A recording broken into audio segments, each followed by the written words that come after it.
हाँ भाइयों, तो मैं अभी क्या कह रहा था कि जो 6 दिन में संसार बन गया, और इसी तरह से ये कुरान कहती है कि 6 दिन में संसार बन गया, जबकि सबको मालूम है कि ये जो पृथ्वी है लाखों खरबों वर्ष पहले बनी है, और सूर्य उससे भी पुराना है जिसको कि हम सन कहते हैं। और जो सूर्य, लेकिन बाइबल के यहोवा या याहवे को और कुरान के अल्लाह को ये पता ही नहीं है कि ये सृष्टि कितने दिनों में बनी है।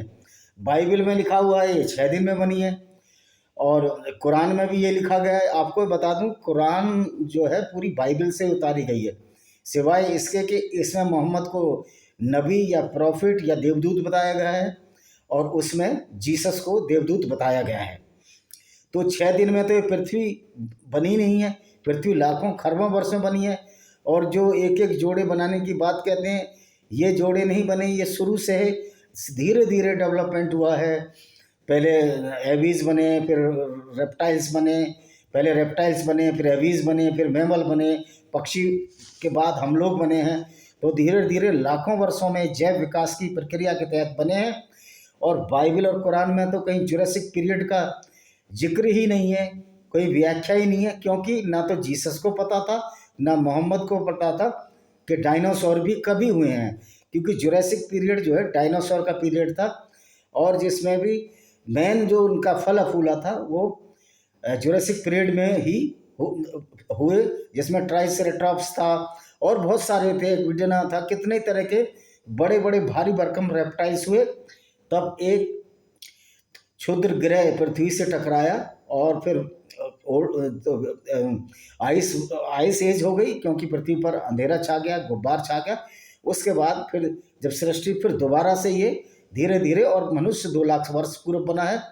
जबकि अल्लाह और कुरान, अल्लाह और ये ईसाई कह रहे हैं, जो बाइबल कह रही है कि 6 दिन में बना है, सबसे बड़ा झूठ है।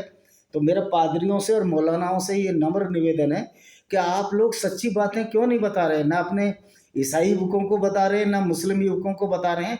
तो वो बेचारे, अगर वो साइंस की पढ़ाई कर रहे हैं तो वो तो बहुत बड़े कन्फ्यूज़न में है। वो कहते हैं कि वहाँ मौलवी तो ये बता रहा था कि 6 दिन में पृथ्वी बनी है, पूरी कायनात या पूरी सृष्टि बनी, ऐसे ही बाइबल में बता रहा है। और बल्कि कुरान में तो ये भी कहा गया है कि पृथ्वी जो घूमती ही नहीं है, उसके चारों तरफ सूर्य घूमता है। तो मैं ये इन अपने स्टूडेंटों से, जो मुस्लिम नवयुवक हैं, उनसे कहना चाहता हूँ, एमएससी जूलॉजी करने के लिए क्या आप इसी तरह लिख कर आओगे कि पृथ्वी स्थिर है और सूर्य उसके चारों तरफ घूमता है? शर्तिया मैं कहता हूँ, ना तुम्हारा अल्लाह ना तुम्हारा मोहम्मद एक भी नंबर नहीं दिला पाएगा आपको। 0/0 मिलेगा। तो आप ये समझ लेना, अल्लाह भी जानता है कि मोहम्मद ने गलत पट्टी पढ़ाई है, तो तुमको अल्लाह का अजाब होगा आपकी इस हिसाब से, और आपको 0 मिल जाएगा। इससे बड़ा अजाब क्या होगा, इससे बड़े दुख क्या होगा कि तुमको इस तरह से मूर्ख बना दिया गया है इस किताब द्वारा, जिससे कि मौलवी और पादरियों की रोजी रोटी चलती रहे, और वो आप लोगों को बेवकूफ़ बनाते रहें। 6 दिन में सृष्टि बनी है तो ये लिख के आइए, और इसको कोर्ट में लगाइए ईसाइयों से और मुस्लिम नबीकों से, है कि हमारी कुरान और बाइबल में सही है तो इसमें पूरे नंबर दिलाए जाएं।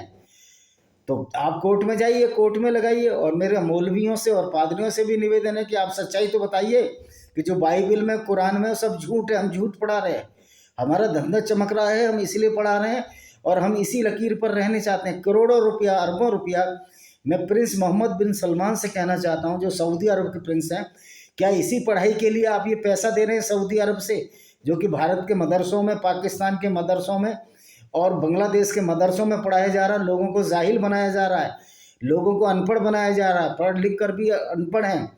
जब हमारे मुस्लिम मोमिनों के बच्चे और ईसाइयों के बच्चे ये साइंस की बातें पढ़ते हैं तो वो कन्फ्यूज हो जाते हैं छोटी उम्र में, लेकिन बाद में भी वो समझते हैं कि हाँ, ये सब झूठ है। यही वजह है कि आज 49 से 50 करोड़ लोग, या मुसलमान और ईसाई दोनों, अपने को एक्स मुस्लिम या एथिस्ट कहने लगे हैं। तो ये सबसे बड़ा संकट आप लोगों के द्वारा ही पैदा किया है, और ये झूठ का जो ठीक रहा है ना, एक दिन इस्लाम और ईसाइयत पर भी फूटेगा। जैसे कि सबसे बड़ा झूठ बोला गया मदर टेरेसा के बारे में, कि उसने मोनिका बेसरा नाम की महिला को सही किया था। इससे बड़ा झूठ कोई हो ही नहीं सकता। मोनिका बेसरा को टीबी की गांठ थी, और वो टीबी की गांठ जब सही हुई, वो 6 या 7 या 1 साल उसका इलाज चला, वो गांठ खत्म हो गई। ये जब इंटरव्यू लेने बाहर के पत्रकार भी आए, मोनिका बेसरा का हस्बैंड ने बताया, वो कलकत्ते में रहती है, कि टीबी की गांठ थी और इसको सही करने में टाइम लगा, और ये फालतू में पैसा दे के उस गरीब औरत को इस मदर टेरेसा ने ये बुलवा दिया कि उनके चमत्कार से सही हुई है, और उसी से उसको कैनोनाइजेशन या संत का दर्जा दिला दिया गया। तो इतना बड़ा झूठ वेटिकन सिटी से चलता है बाइबिल का, कि उसमें इनको संतों का दर्जा दिला दिया गया। मुझे लगता है ये सारे संत ऐसे ही हैं, चाहे वो सेंट जेवियर हो, जिसकी कि अभी बॉडी बॉम जीसस टेम्पल जो चर्च है वो गोवा में रखी हुई है, साउथ गोवा है, साउथ गोवा में है शायद, रखी हुई है।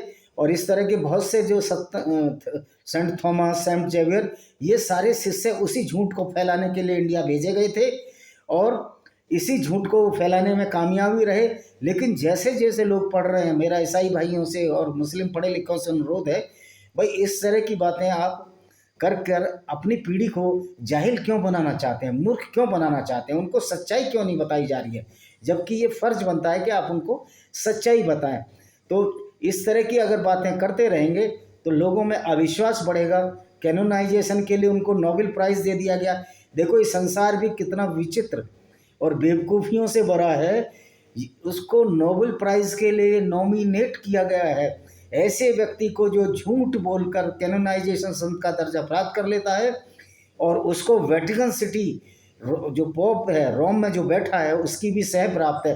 अब लगा सकते हो कि जब पोप जो रोमन सिटी में पोप बैठा हुआ इतनी गलत सलत बातें कर रहा है और लोगों को मूर्ख बना रहा है, तो किस तरह चीटिंग हमारे ईसाइयों के साथ की जा रही है, उसी तरह की चीटिंग हमारे मुस्लिम नौजवानों के साथ की जा रही है। उनको गलत गलत साइंसें पढ़ाकर कि पृथ्वी घूमती नहीं है, सूर्य उसके चारों तरफ घूमता है, जब अल्लाह को यही नहीं पता कि पृथ्वी सूर्य के चारों तरफ घूमती है, न कि सूर्य पृथ्वी के चारों तरफ घूमता है। तो मेरे मौलवी भाइयों से यही निवेदन है कि भाई अपने बच्चों का, पढ़े लिखे बच्चों का भविष्य ना बिगाड़ें, उनको मदरसे में अच्छी शिक्षा दें, इंसानियत की शिक्षा दें। मोहम्मद ने तो पूरी दुनिया को 2 हिस्सों में बांट दिया, काफिर और कुरान, काफिर और मुस्लिम्स। और काफिरों को आप कत्ल भी कर सकते हो, उनका धन भी लूट सकते हो, उनसे गुंडा टैक्स भी वसूल सकते हो, उनके साथ बलात्कार कर सकते हो, उनकी औरतों को बाजारों में बेच सकते हो। तो यही काम अगर आज ये लोग कर रहे होते तो क्या जेलों में नहीं होते?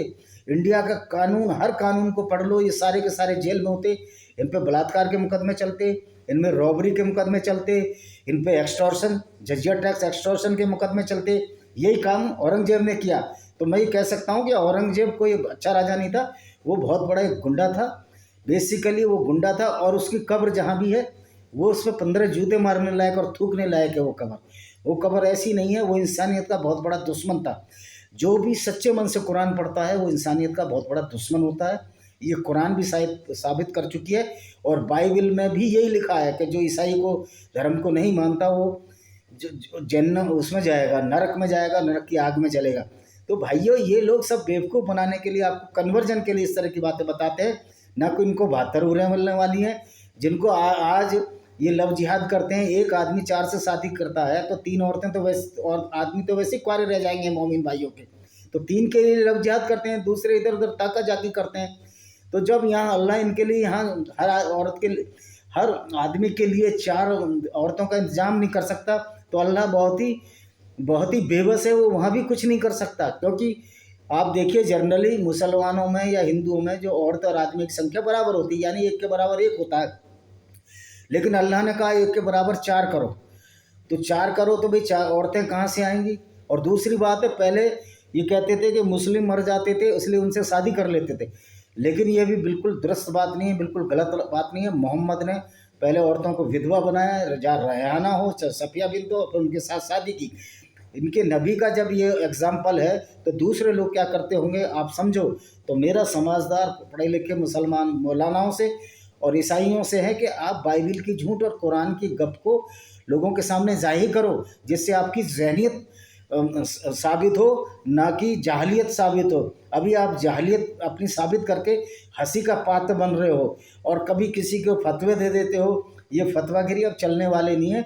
अब फतेह का फतवा भी चलेगा और दूसरे लोगों का फतवा चलेगा और ज्ञान का फतवा चलेगा। ये मूर्खता और जाहलियत के फतवे का ज़माना जा चुका है। और किसी को मारने की बात मत सोचो। हो सकता है कि हमारे हथियार तुमसे ज़्यादा मजबूत हों। आप अकल से आगे बढ़ो, लड़ने झगड़ने से आप आगे नहीं बढ़ सकते हो। ओसामा बिन लादेन को अमेरिका वहीं मार के भाग गया, आपने क्या कर लिया? इसलिए ये हमारा फ़र्ज़ बनता है, ख़ास तौर पे मुल्लाओं का और पादरियों का, कि जो कुरान और बाइबल में झूठ है, नम्र निवेदन है कि इस झूठ को अपने लोगों को बताएं कि कुरान और बाइबल एक झूठी पुस्तक है। कुरान पढ़ने से तो ये भी नहीं पता लगेगा आपको नमाज कैसे पढ़नी है। तो बताएं कि कुरान एक लूली लंगड़ी पुस्तक है, उसमें कुछ नहीं है। वो खाली मोहम्मद साहब ने अपने अल्लाह को उतारा, कुरैश कबीले से उनकी लड़ाई रहती थी, उनकी अल्लाह की फेक आईडी बनाई और उस पर पूरे कुरान को गढ़ दिया। जिब्राइल और मिखाइल और ये सारे इन्होंने कुरान और तौरा से उठा लिए। कुरान जो है कॉपी पेस्ट है तौरा और बाइबिल की। ये सब बात मौलवी बताएं और ईसाई भी बताएं कि 6 दिन में कोई सृष्टि नहीं बनी है। सृष्टि लाखों करोड़ों वर्ष में बनी है। तो इसी के साथ मैं अब वीडियो को विराम देता हूँ। वंदे मातरम, जय हिंद।